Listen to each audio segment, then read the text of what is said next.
your daily podcast on the Iowa Hawkeyes. Part of the Locked On Podcast Network, your team every day.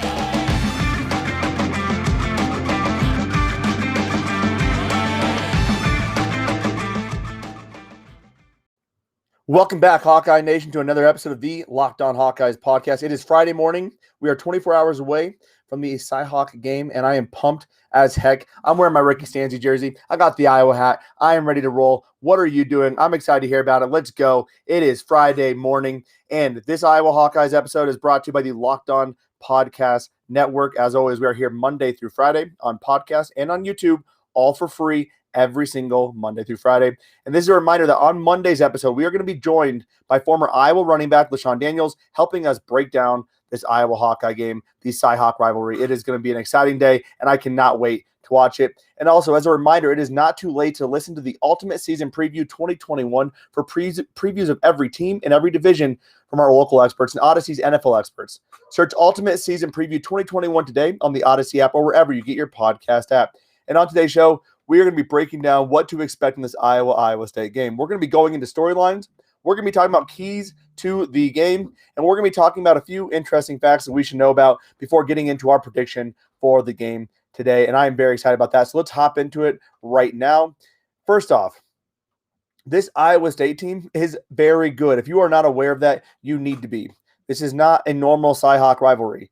Yes, I know Iowa State didn't beat a lot of good teams last year. Yes, I know they fell to University of Louisiana Lafayette last year early in the season. And I know they didn't beat a very good Oregon team in a New Year's Six Bowl. I know some Cyclone fans can be kind of annoying about that.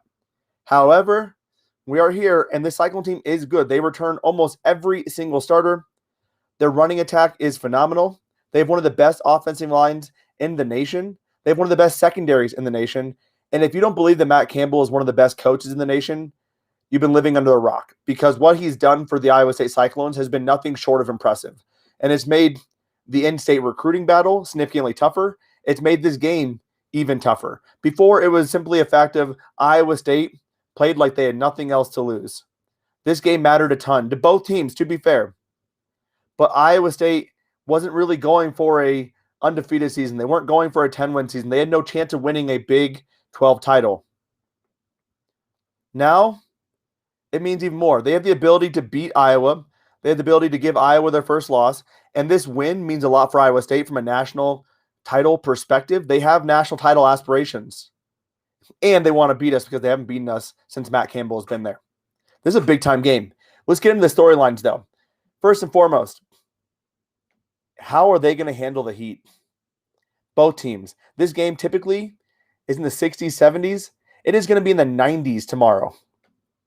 That is tough regardless of who you're playing, to deal with that heat, to deal with the potential outcomes of that heat, dehydration, cramps. That's going to be tough for the trainers to be able to handle that regardless of either team. So be on the lookout for that. That could play a factor late in the game. We could see Iowa's rotation of players actually come in, be a lot more advantageous than typically, because Iowa likes to play between 5 and 8 to 9 offensive linemen.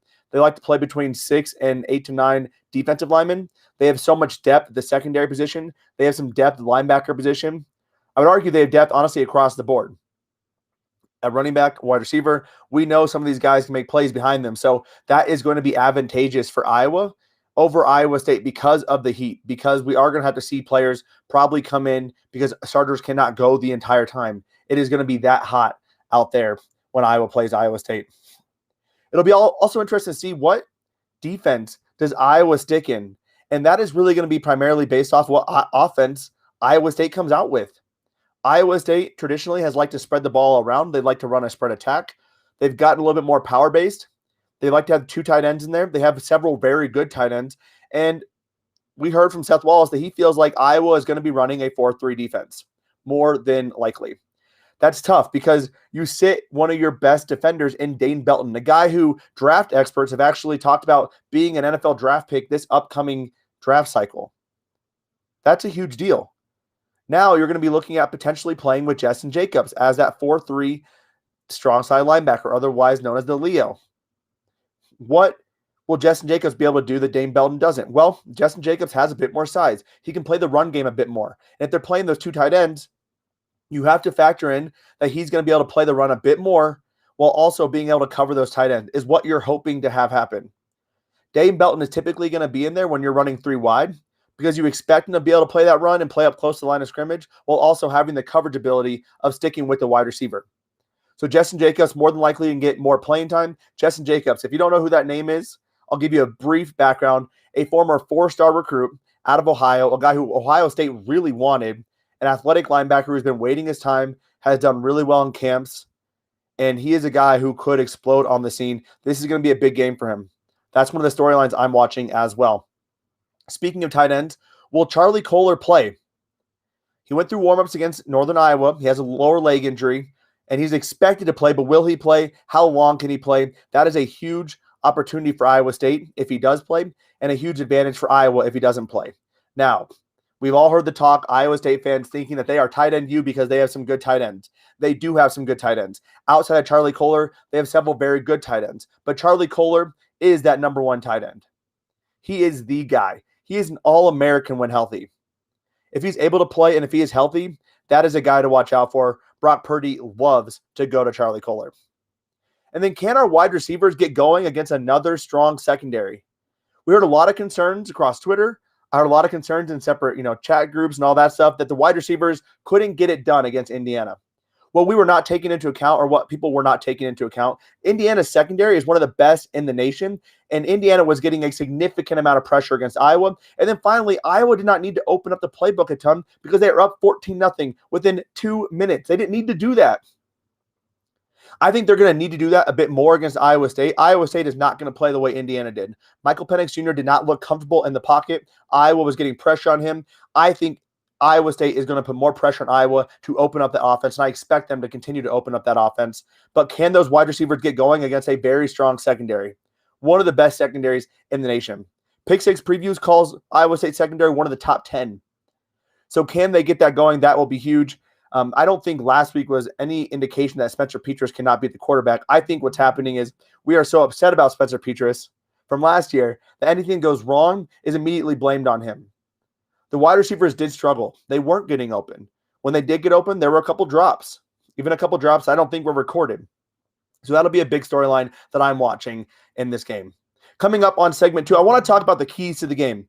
What are the keys to winning this game? And no, it's not just putting more points on the board, as John Madden would like to say. There's actual keys to this game. So we're going to talk about all that here in a few moments. I do want to tell you about Built Bar, though. Built Bar is the best tasting protein bar on the market today. It is the protein bar that tastes just like a candy bar. They come in 9 delicious flavors, but they also have so many limited time offerings you have to get your hands on. My personal favorite is the white chocolate birthday cake with sprinkles. If you see that on their site, you got to get it because it is truly delicious. The best part about these Built Bars, though, is not their taste. It is actually their health benefits. Between 17 and 18 grams of protein, 130 to 180 calories, 4 to 5 grams of sugar, and only 4 to 5 grams of net carbs. Amazing flavors, all tasty, all healthy. And did I tell you that Built Bar is actually the official protein bar of the U.S. track and field team? Pretty cool stuff. If they can eat it, you can do. So go to BuiltBar.com and use the promo code LOCKED15, that's LOCKED15, and you'll get a 15% off your first order. Use the promo code LOCKED15 for 15% off at BuiltBar.com. And that is a reminder, actually, it's not the first order. It is any order. Use the promo code LOCKED15 at BuiltBar.com. All right, y'all. Segment 2, I wanted to get into it. Let's talk about the keys to the game. How does Iowa win this game? It starts and it stops with stopping the run. Breece Hall has had a significant amount of success running up the middle and to the right, and then running around the right end. That means our edges are going to need to set the edge there. Our defensive ends are going to need to set the edge there. Zach Van Valkenburg is going to need to set the edge there. And we're going to need Noah Shannon, Y.A. Black, the guys in the middle, to be able to handle that. A lot of running to the right. Against Northern Iowa, Breece Hall was a bit banged up. He averaged 3 yards per carry on 23 attempts for 69 yards. This Iowa State offense goes as Breece Hall goes, as this offensive line goes. That offensive line was not as good against Northern Iowa, but I think it's also worth noting that Iowa State left several opportunities on the table against Northern Iowa as well. So stopping the run is huge. That is how Iowa State did so well last year. They were running the ball with Breece Hall. Iowa needs to stop him to win this game. If they can't stop him, they're going to have a long day, especially in that heat. That defensive line is only going to get more and more tired, which opens up the offense later on in the game. We cannot allow explosive plays. The last time, if you remember, Iowa played Iowa State had 2 explosive plays. Now, granted, we were having some issues with our secondary. Jack Kerner in his first start, a couple of guys were out that game from our secondary. That is not the case. We are coming back healthy as ever in our secondary with several guys behind those guys like Terry Roberts, Xavier Williams. These are guys that can play right away and be big-time contributors, but we are not in that same position that we were last time where we allowed 2 explosive plays to Iowa State. Iowa State likes to dink and dunk. This bodes well for Iowa's bend but don't break. But again, these last 2 times, Iowa State would dink, they would dunk, they dinked and they dunked, they dinked and they dunk, and they chuck one over the top. And it hurt Iowa big time. That's what kept Iowa State in the game. Iowa's bend but don't break defense can hold and contain Iowa, but they cannot allow that explosive play. They cannot fall victim to that.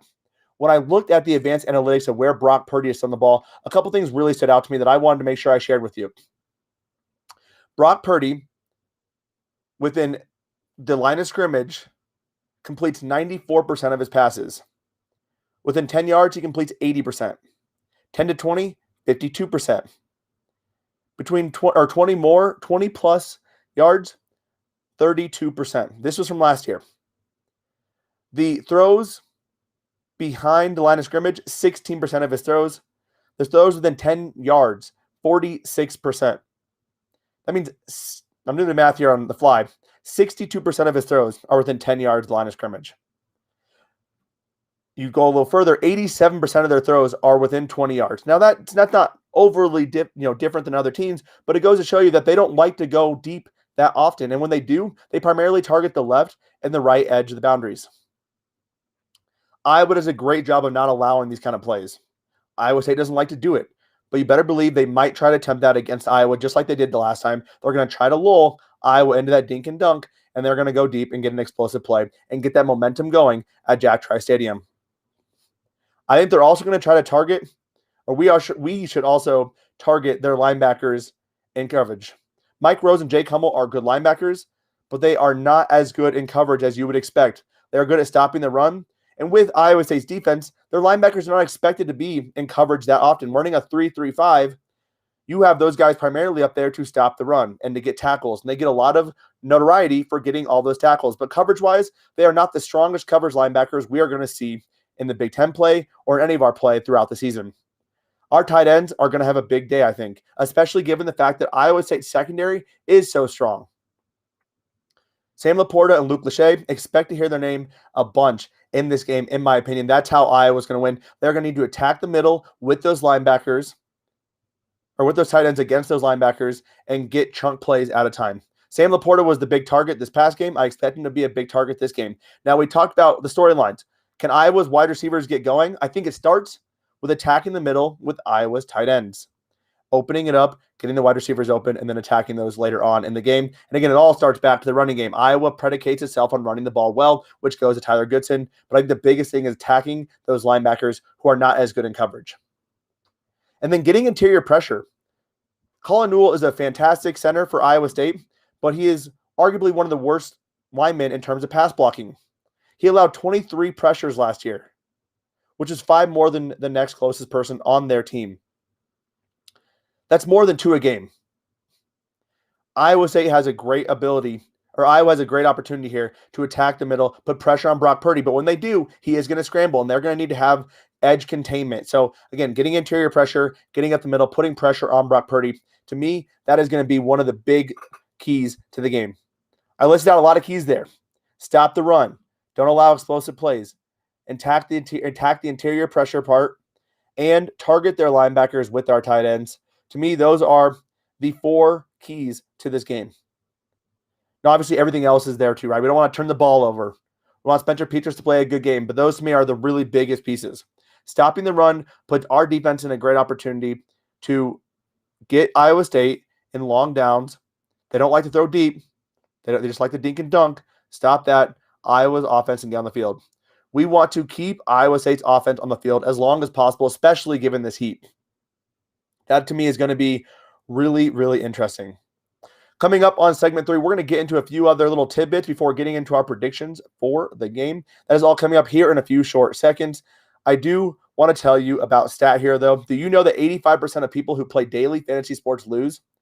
Is that honestly that surprising? I've been there before. It's a little bit tough. The game is rigged against you. You're playing against thousands of other lineups, not to mention experts, who have more tools and more time. You honestly don't stand a chance. Now I want to tell you about Stat Hero. It is the first ever daily fantasy sportsbook that puts the player in control and winnings within reach. Here's how it works. Stat Hero shows you their lineup and dares you to beat them. It's you versus the house in a head-to-head fantasy matchup. You name your stakes, winner take all. You have the advantage. Stat Hero is showing you their lineups ahead of time. No one else does that. So go to stathero.com/lockedon, sign up for free, and right now you get 3 times back on your first play. They're giving you a 300% match. That is unheard of. So go to stathero.com/lockedon. That is stathero.com/lockedon. All right, y'all, we are back for our third and our final segment of the Locked On Hawkeyes podcast, your daily podcast covering your Iowa Hawkeyes on the Locked On Sports Network. This is going to be a little bit shorter of an episode, as you might have been able to tell because you might have heard my voice crack a couple of times. I'm losing my voice again. I lost my voice this week. I've been trying to keep going, but all this talking is hurting it. But I want to get into a few other little interesting tidbits. Now, we mentioned getting that interior pressure. What I thought was interesting about Brock Purdy and his dropbacks is actually last year, he was sacked 10 out of 14 times when not blitzed.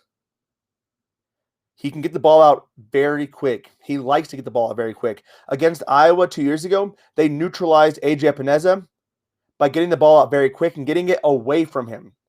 I expect them to try to do the same to Zach Van Valkenburg. They do not want to get these guys an opportunity to get to Brock Purdy. The 10 out of 14 times when not blitz is interesting to me. To me, that's basically saying Brock Purdy's either holding the ball or Iowa State does a fantastic job of picking up the blitz. Could be both. Iowa State's offensive line is very strong. I think what we're going to see is Iowa play a little bit conservative from a blitzing perspective early on. You've seen Phil Parker dial up a blitz here and there. I expect that to tune up a little bit in that third and fourth quarter, but playing it a bit conservative defensively, again, relying on that bend but don't break, allowing Iowa State to move the ball pretty easily between the 20s and stopping them within that 20 to the goal line. That's what I'm expecting here. Again, we talked about Iowa State. They return most of their starters. You know who they don't return? Their best pass rusher last year. Jaquan Bailey led the team in pressures. He is, without a doubt, their best pass rusher from last year. He does not return. And some guys to watch for Iowa State, Will McDonald. I talked about your best pass rusher. I talked about Will McDonald as the second best pass rusher. Last year, 9 sacks and 35 total pressures. That's pretty freaking solid. Also, Greg Eisworth, a guy to watch out for as well. He plays that Dayton Belton role. They call it the star role. He actually is graded out not as a very good defender, but very well renowned for what he has done in this Iowa State defense and allowing them to transition to that 3-3-5, which is a defense that is very different, very unique for Spencer Petras. Where is that pressure coming from? We've talked about this before, 3-4 defenses. One of the difficulties of that is you don't know where the pressure is coming from. Spencer Petras will need to be on his A game to be able to handle that pressure and know where it's coming from. And this offensive line, which did struggle at times in pass blocking, especially with how many blitzes Indiana threw at them, they will need to be on their toes. And I expect that to be a very big battle to watch. Not to even go past the Greg Eisworth thing, but just the fact that 3-3-5 defense is going to be so unique. That'll be really interesting to me. Kirk mentioned that this could be a very high-scoring game. We've seen it be a high-scoring game in the past. I would honestly be a bit shocked by that. Now, I could be totally wrong here, but Iowa's defense is elite again. It's been elite. Iowa State's defense, also pretty darn good. Iowa's offense is working through some things. Iowa State's offense dealing with some injuries, some people who are banged up. I think this could be a defensive matchup. This line here, Iowa was getting 4.5 points. 4.5 points. It actually got up to 5.5 at one point. I tried grabbing that line, but I couldn't. I think you can kind of tell where I'm going with this. But Iowa was getting 4.5 points. Typically, what you see is in these games, the home team automatically gets 3 points. So essentially they're saying on a neutral field, Iowa State would be getting 1.5 points. Why that's important, again, they think Iowa State can win this game. They're giving the advantage to Jack Trice, to the fact that Iowa State is there. There's going to be a lot of Iowa fans there, though. Believe me, if you have the money to, I bet you're going to probably be there. I wish I could be there. I'm unfortunately, obviously, not going to be there, but that would be a ton of fun. But that's the line right now. I'm actually looking it up. Give me a second. There's 4.5. It is still at 4.5, and the over-under is at 46.5. All at betonline.ag. Kirk said he thinks this could be a high-scoring game. I do not think it's going to get past that 46.5. I think it's going to be something like 20-17, and I'm going with Iowa. I put money on Iowa as soon as I saw the line. I hopped on it. When I saw it at 5.5, I tried to get it. It dropped back down. Obviously, a lot of money coming in on Iowa State initially. At plus 168, you can get Iowa money line. I also have Iowa money line as well. I do think they win by 3 or 4 points.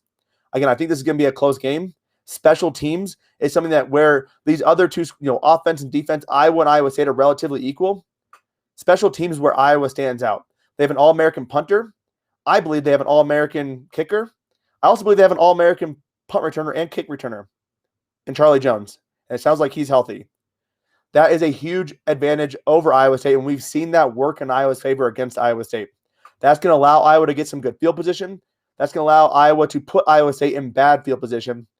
And I think Iowa comes away with a 20-17 victory in this game. That is my prediction for this game. If you're a betting person like me, I'm taking Iowa with the points. I'm taking Iowa money line, and I'm taking the under in that game at 46.5.